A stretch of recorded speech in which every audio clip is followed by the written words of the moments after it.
გუშინ რაღაცა გესაუბრეთ, რომ ავტომობილის ცენტრიდან გამოიყვანთ, თუ არა მომენტალურად უნდა გადააკრათ დამცავი ფირი, არავით არის ერთი დღე კატაობა, ან ერთი კვირა, ან ერთი თვე მით უმეტეს. ეხლა შეხედეთ აქ რა ხდება. მე მინდა ყველა წერტილი ნახო თქვენ, რომელიც ავტომობილს აქვს კენჭის შედეგად, ხო?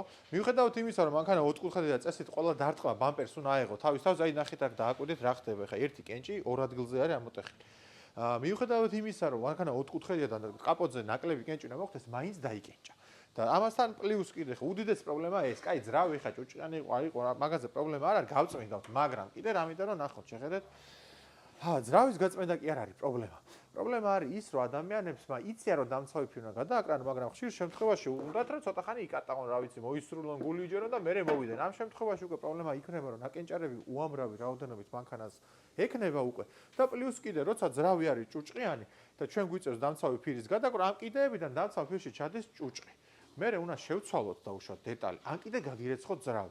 და დამიჯერეთ, რომ ახალ მანქანას არაფერში არ ჭირდება ძრავის გარიცხვა. ეს არის ზედმეტი თავისწეველი ჩვენთვისაც, თქვენთვისაც. ამიტომაც კარგად დავიმახსოვროთ. მანქანას ვყიდულობთ, თუ გვეტყვის ცენტრი რომ გამოგცემთ მანქანას, დავუშვათ პირველ რიცხვში. გავითვალისწინეთ, რომ 7 რიცხვში დავიწყებთ ჩვენ ამ მანქანის ფლობას და მერე სადაც წაიყვან და რამდენი ხანშიც გადაგიკრავენ. გვერდმა გაგიმარჯვოთ და სულ მწვანე გზაზე გატაროთ.